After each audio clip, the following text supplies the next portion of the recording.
Hello friends, आप सभी के साथ मैं हूं आपकी दोस्त और आपकी होस्ट वंदना सेमवार और आप सभी देख रहे हैं नेक्स्ट 9 टीवी न्यूज़ को। आप सभी को बता दूं कि यहां पर मैं आप सभी के लिए लेकर आई हूं कलर्स टीवी का मोस्ट पॉपुलर शो बैरिस्टर बाबू। जी हाँ, बैरिस्टर बाबू की कहानी तो आप सभी को पता ही होगी, जो कि एक छोटी बच्ची और एक बैरिस्टर पर आधारित है। हाँ, और यहाँ तक तो आप सभी ने देख ही लिया होगा कि किस तरीके से बॉन्दिता जब पढ़ाई करने के लिए जाती है और बैरिस्टर बनकर वापस अनिरुद्ध के पास आती है तो अनिरुद्ध उसे अपनाने से इनकार कर देता है। जी हाँ, अनिरुद्ध यहाँ पर अपने प्यार को छिपाने की कोशिश कर, हालांकि ये हो नहीं पाएगा क्योंकि अनिरुद्ध जल्द ही कर देगा अपना प्यार का इजहार बॉन्दिता को, लेकिन कहीं इसमें देर ना हो जाए।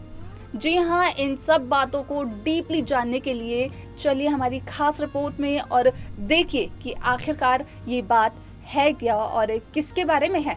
कलर्स टीवी पर आने वाले मोस्ट पॉपुलर शो बैरिस्टर बाबू में इन दिनों काफ़ी हाई वोल्टेज ड्रामा चल रहा है। आप सभी को पता ही होगा कि किस तरीके से बॉन्दिता और अनिरुद्ध की शादी हुई थी और कुछ समय बाद ही वो एक इल्लीगल शादी के तौर पर टूट भी गई थी। जी हाँ, आप सभी को ये भी बता दें कि यहाँ पर बॉन्दिता के चाहने वालों की कमी नहीं थी। हालांकि बॉन्दिता जब छोटी थी वो अपने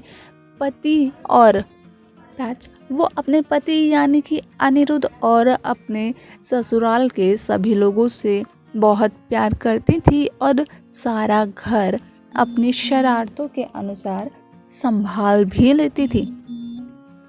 आपकी जानकारी के लिए बता दें कि एक बात थी जो अनिरुद्ध को पता चल गई, जिस वजह से अनिरुद्ध ने बॉन्दिता को डिवोर्स देने के बाद भी इंडिया में रहने नहीं दिया। जी हाँ, बॉन्दिता को अनिरुद्ध अपने साथ लंदन वापस लेकर चले गए।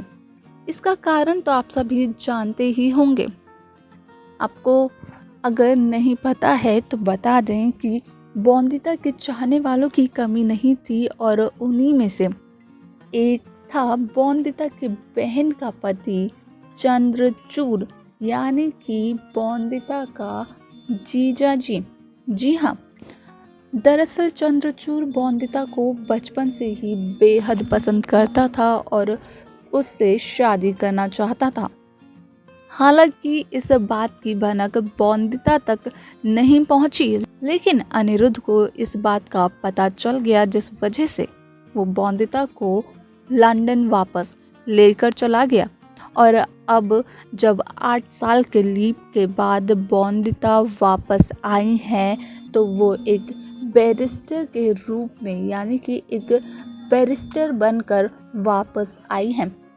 जी हाँ, जो बॉन्दिता अभी छोटी सी ही थी वो सीधा 8 साल के लीव के बाद बड़ी बैरिस्टर बॉन्दिता बन के सबके सामने आई हैं।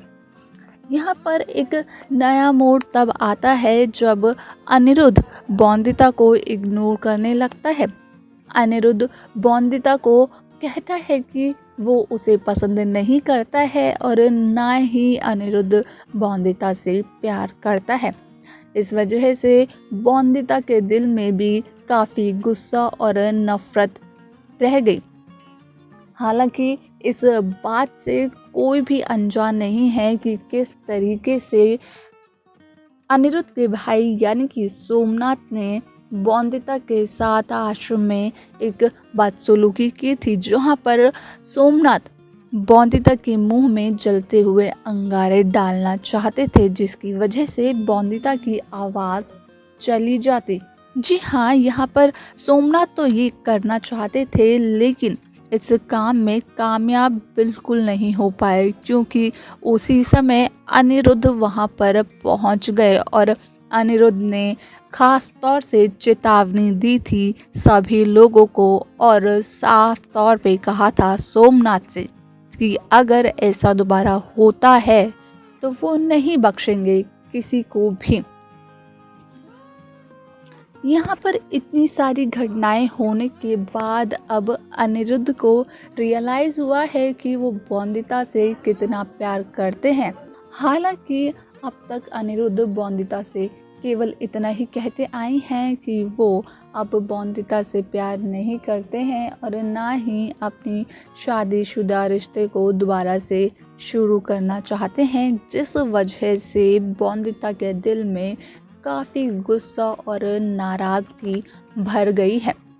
आपकी जानकारी के लिए बता दें कि इस कहानी में एक नया ट्विस्ट और नया ड्रामा तब आएगा जब बॉन्दिता लेंगी एक बड़ा फैसला। जी हाँ, अब बॉन्दिता लेने वाली हैं एक बड़ा फैसला, क्योंकि वो अनिरुद्ध को समझाकर थक चुकी हैं। और अब जब अनिरुद्ध आता है बॉन्दिता को प्रपोज करने के लिए, तो उससे पहले ही बॉन्दिता ले चुकी होती हैं अपना फैसला।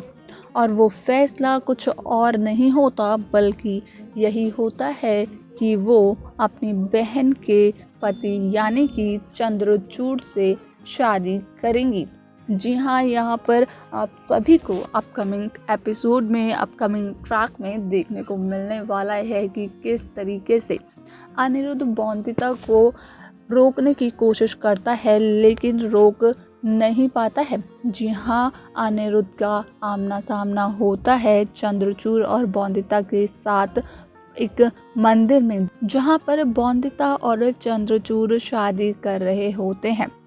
अब यहाँ पर ये देखना तो बेहद दिलचस्प होने वाला है कि क्या अनिरुद्ध इस शादी को रोक पाएगा। क्या बॉन्दिता के दिल में जो नाराज़गी और नफ़रत है, क्या अनिरुद्ध उसे ख़त्म कर पाएगा? क्या बॉन्दिता को वो मना पाएगा कि आखिरकार वो बॉन्दिता से कितना प्यार करता है? जी हाँ, अब ये देखना तो बेहद दिलचस्प होने वाला है कि आखिरकार अब अनिरुद्ध का क्या फैसला होता है, क्या करते हैं अनिरुद्ध अपने प्यार को बचाने के लिए। लेकिन उससे पहले का ट्रैक और ट्विस्ट तब आएगा जब बॉन्दिता अनिरुद्ध को सुनाएंगी अपना फैसला कि वो चंद्रचूड़ से अब करने वाली हैं शादी। अब यहाँ पर आने वाले ट्रैक को देखना बेहद दिलचस्प होने वाला है, क्योंकि यहाँ पर काफ़ी ज़्यादा ड्रामा दिखाई देने को मिलने वाला है।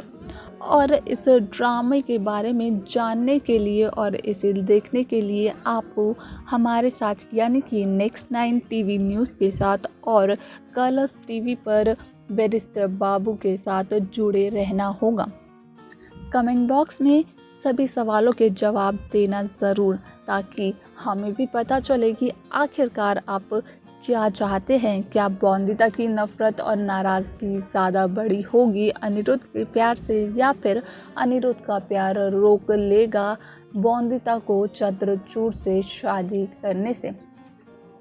नेक्स्ट 9 टीवी न्यूज़ के लिए तो आप सभी ने देखा कि किस तरीके से बॉन्दिता के दिलों में नफरत कहें या फिर गुस्सा कहें अनिरुद्ध के खिलाफ काफी ज्यादा भर चुका है, और बस इसी बात की वजह से अब वो अनिरुद्ध का प्रपोजल ठुकराने वाली हैं और अब अपनी बहन के पति से यानी कि चंद्रचूड़ से, जो कि बॉन्दिता से बचपन से ही शादी करना चाहता था, अब बॉन्दिता भी अपने गुस्से में चंद्रचूड़ से शादी करने वाली है। अभी यहाँ पर देखना ये बेहद दिलचस्प होने वाला है कि आखिरकार बॉन्दिता और चंद्रचूड़ की शादी क्या असल में हो जाएगी, और अगर हो जाती है तो बॉन्दिता की बहन पर इसका क्या असर पड़ेगा, और क्या अनिरुद्ध इस शादी को रोक पाएगा और बता पाएगा बॉन्दिता को अपने दिल की सारी बातें अच्छे से, और खत्म कर पाएगा क्या बॉन्दिता की नफरत।